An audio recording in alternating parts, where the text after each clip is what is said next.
Assalamualaikum warahmatullahi wabarakatuh. Perkenalkan, nama saya Siti Aisyah, NIM B0A024052.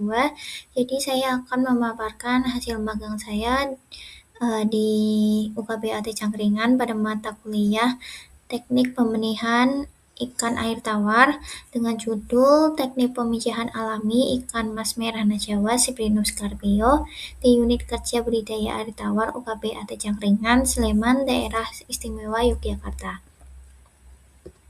Pendahuluannya yaitu ikan mas atau Cyprinus carpio merupakan salah satu jenis ikan konsumsi yang mempunyai nilai ekonomis penting. Jenis ikan ini menjadi salah satu komoditas sektor perikanan air tawar yang terus berkembang pesat. Ikan mas banyak disukai masyarakat karena rasa dagingnya enak serta gurih dan kandungan proteinnya pun cukup tinggi, menurut Yunani et al. 2024. Ikan mas memiliki beberapa keunggulan, yaitu pertumbuhan yang cepat, pemeliharaan yang mudah, serta memiliki nilai gizi dan ekonomis. Sejarah UKBAT Cangkringan pada tahun 1953 didirikannya sebagai Balai Benih Ikan Sentral atau BBIS di lahan seluas 0,975 hektar. Fokus awal adalah pemijahan alami ikan mujair dengan produksi mencapai sekitar 616.000 ekor benih per tahun hingga tahun 1967. Pada tahun 1976 dibangun fasilitas indus breeding atau kawin suntik menggunakan dana APBN untuk meningkatkan kualitas benih. Fasilitas ini berhasil digunakan untuk membenihkan grass carp dan patin siam atau Pangasius hypothalamus.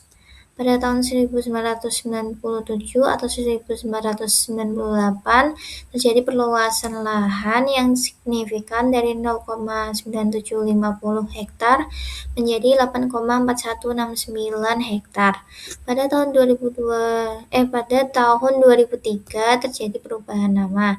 Yang awalnya BBIS resmi berganti nama menjadi Unit Kerja Budidaya Air Tawar atau UKBAT Cangkringan. Sejarah ikan mas merah Najwa. Ikan mas merah Najwa atau Cyprinus carpio merupakan hasil pengembangan strain ikan mas oleh Balai Pengembangan Teknologi Perikanan Budidaya atau BPTPB Sleman Daerah Istimewa Yogyakarta dan telah dibudidayakan sejak tahun 1970 hingga saat ini. Nama ikan mas Najwa sendiri merupakan singkatan dari Mina Jogja Istimewa, sebuah nama yang diberikan oleh Bapak Gubernur pada masa itu.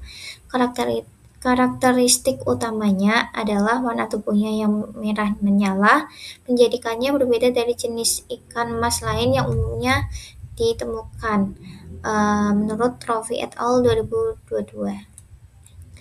Kegiatan pembenihan yang pertama yaitu seleksi induk. Untuk seleksi induk sendiri, untuk induk jantan itu usia minimal 8 bulan, berat minimal 500 gram, ciri fisiknya badan tampak ramping, tingkah laku gerakannya lincah dan gesit, warna cairan yang dikeluarkan berwarna putih. Sementara untuk induk betina minimal 18 bulan, berat 1.500 gram, badan membesar, terutama pada bagian perut, dan bila diraba terasa lembek, tingkah lakunya gerakannya lambat, dan warna cairan yang dikeluarkan berwarna kuning. Selanjutnya, persiapan kolam pemijahan.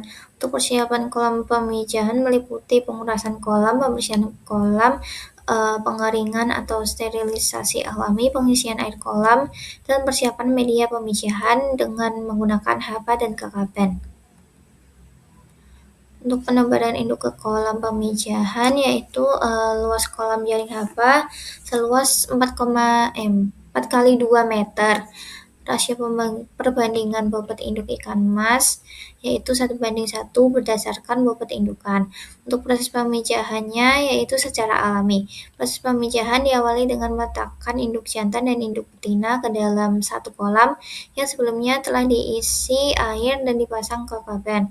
Induk betina yang mengeluarkan telur, kemudian induk jantan akan menyemprotkan spermanya pada telur tersebut. Proses pemijahan ditandai dengan induk ikan mas jantan aktif mengejar induk betina dan adanya busa di atas permukaan air menandakan ikan telah memijah. Setelah proses pemijahan selesai, telur ikan mas akan menempel pada kekaban di kolam pemijahan dalam waktu sekitar 24 jam. Induk ikan mas yang sudah tuntas memijah segera diangkat dan dipindahkan ke bak karantina. Sebelum dipindahkan ke bak karantina, itu di induk betina ikan mas harus ditimbang untuk mengetahui berat gonad sebelum memijah dan setelah memijah. Pemindahan ini merupakan langkah awal sebelum induk dikembalikan ke bak pemeliharaan untuk menjalani proses rematurasi atau pematangan gonad kembali. Selanjutnya, pemanenan telur. Sebagian kekaban dipotong dan dipindahkan ke dalam ember yang telah diberi aerasi. Telur ikan mas kemudian dilepaskan satu persatu dari kekaban dan dimasukkan ke dalam 3 toples transparan, di mana setiap toples berisi 100 butir telur. Selanjutnya dilakukan pengambilan 50 sampel telur secara acak untuk mengukur bobot telur ikan. Untuk analisis data pengamatan, itu untuk bobot telurnya itu per 50 butir ada sekitar 0,143 gram. Jadi per satu butirnya yaitu 0,00286 gram. Untuk fekunditasnya sendiri sekitar 104.895,105. Jika dihitung per 0,1 gramnya yaitu menghasilkan 35 butir. Jadi jika dihitung pada fekunditasnya menjadi 105.000 butir. Untuk fertilization rate-nya yaitu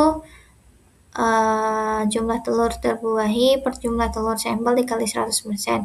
Jumlah telur yang terbuahi sebanyak 270 per jumlah telur sampelnya ada 300 dikali 100% menghasilkan 90%. Untuk hatching rate-nya sendiri, jumlah telur yang menetas sebanyak 248 dibagi dengan jumlah telur yang terbuahi yaitu 270 menghasilkan nilai sebesar 91,85%. Jumlah telur terbuahi sekitar 94.500 butir. Sementara untuk jumlah telur yang menetas yaitu sekitar 86.798 atau 86.800. Untuk analisis data pengamatannya yaitu berdasarkan data yang diperoleh, bobot rata-rata telur ikan mas adalah 0,00286 gram per butir, yang dihitung dari 50 butir telur dengan total bobot 0,143 gram. Fekunditas induk dihitung menggunakan perbandingan antara bobot gonad dan bobot telur. Dengan asumsi 0,1 gram berisi 35 butir telur, maka untuk bobot gonad 300 gram diperoleh estimasi fekunditas sebesar 105.000 butir. Selanjutnya, fertilization rate atau FR yang dicapai adalah 90% dihitung dari 270 telur terbuahi. 270 telur terbuahi dari 300 telur sampel. Hatching rate atau HR mencapai 91,85% dihitung dari 248 telur yang menetas dari 270 telur terbuahi. Berdasarkan nilai FR dan HR tersebut, jumlah telur terbuahi diperkirakan mencapai 94.500 butir, sedangkan jumlah telur yang menetas sekitar 86.800 butir. Hasil dari pemijahan yang telah dilakukan tidak jauh berbeda dengan hasil penelitian Macriva tahun 2022 dengan hasil fekunditas sebesar 104.000 butir, fertilization rate sebesar 88,7% dan hatching rate sebesar 96,2%. Untuk kesimpulannya, Metodenya menggunakan pemijahan alami di kolam beton jaring HPA. Untuk fekunditasnya mencapai 105.000 butir. Untuk FR-nya itu 90% dan hatching rate-nya 91,85%. Untuk diperkirakan jumlah benih yang menetas mencapai 86.800 ekor. Berikut untuk dokumentasi kegiatan. Sekian, terima kasih. Wassalamualaikum warahmatullahi wabarakatuh.